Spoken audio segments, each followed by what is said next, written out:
নবরুণ ভট্টাচার্য তার কবিতায় বলেছিলেন, মৃত্যু উপত্যকায় থাকতে থাকতে এত সাহস হয়ে গেছে যে আর ভয় করে না। ফিলিস্তিনিদের অবস্থা হয়েছে এমন, তারা তো মৃত্যু উপত্যকাতেই থাকেন, নতুন করে আর কি ভয় পাবেন? তবু স্বাধীনভাবে বাঁচার আশায় লড়াই চালিয়ে যাচ্ছেন তারা অবিরাম। ফিলিস্তিনি ইসলামিক জিহাদের সামরিক শাখা আল কুদস ব্রিগেড কুদস-3 রকেট দিয়ে ইসরায়েলি সামরিক বাহিনীর উপর হামলা চালিয়েছে দাবি জানিয়ে সেটার ভিডিও প্রকাশ করেছে। আল কুদসের সাথে হামাসের সামরিক শাখা আল কাসামও একত্রে মিলে হামলা চালিয়েছে ইসরায়েলি সামরিক বাহিনীর ওপর। ইদানিং তাদের হামলার মাত্রা ও ধরন বেড়েছে, একসাথেও হামলা চালাচ্ছে, আলাদাভাবেও হামলা চালাচ্ছে। আল কুদস জানায় তাদের একক হামলার স্থান ছিল গাজার নীর আম বসতি এলাকায়। হামলার লক্ষ্যবস্তু ছিল ইসরায়েলি সেনা এবং তাদের সাঁজোয়া যান ও ট্যাঙ্ক। আল কুদস জানিয়েছে ইসরায়েলের অপারেশন গিডিয়ন্স চ্যারিয়টসের জবাবে তাদের পাল্টা আক্রমণ অব্যাহত আছে এবং থাকবে। ইসরায়েল সরকারকে জায়নবাদী ভীতু বলেও গালি দিয়েছে আল কুদস। সম্প্রতি জেরুজালেম পরিদর্শন করেন ইসরায়েলের নিরাপত্তা মন্ত্রী ইতামার বেন গাভির। সেখানে প্রার্থনায় অংশ নেন তিনি, ঘোষণা দেন গাজা দখলের। ইসরায়েল সরকারের নিরাপত্তা বিষয়ক মন্ত্রিসভা কমিটি অভ্যন্তরীণ বিরোধিতা সত্ত্বেও গাজা দখলের পরিকল্পনা অনুমোদন করে।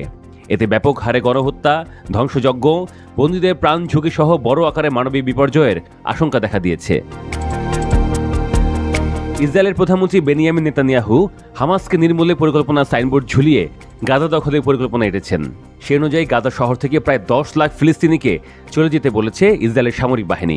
ইসরায়েল সরকারের এই পরিকল্পনা ও সিদ্ধান্তে নিজ দেশের ভেতর এবং দেশের বাইরে নিন্দা ও ঘৃণা করাচ্ছেন নেতানিয়াহু, কিন্তু এতে তার কিছুই যায় আসে না। এদিকে ফিলিস্তিনের বিরুদ্ধে ছিটমহল গাজায় অনাহার ও অপুষ্টিতে ভুগে আরও 11 ফিলিস্তিনের মৃত্যু হয়েছে বলে জানিয়েছে ভূখণ্ডটি স্বাস্থ্য মন্ত্রণালয়। এ নিয়ে গাজায় অনাহারজনিত মৃত্যু 212তে দাঁড়িয়েছে, এদের মধ্যে 98 জনই শিশু।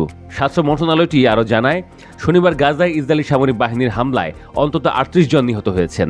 জাতিসংঘের মানবাধিকার সংস্থা তো শুক্রবার বলে দিয়েছে, গাজায় যে পরিমাণ ত্রাণ প্রবেশ করছে তা লোকজনের ন্যূনতম প্রয়োজনের চেয়ে অনেক কম। সংবাদ মাধ্যমগুলো জানিয়েছে, গাজায় কোনো অনাহার থাকার কথা ইসরায়েল অস্বীকার করে বলেছে জাতিসংঘের সংস্থাগুলো সীমান্ত থেকে ত্রাণ নিয়ে বিতরণ করছে না। অথচ জাতিসংঘের মানবাধিকার সংস্থা বলেছে তারা ইসরায়েল নিয়ন্ত্রিত সীমান্ত অঞ্চল থেকে ত্রাণ সংগ্রহের চেষ্টা করতে গিয়ে অনবরত প্রতিবন্ধকতা ও বিলম্বের মুখোমুখি হচ্ছে।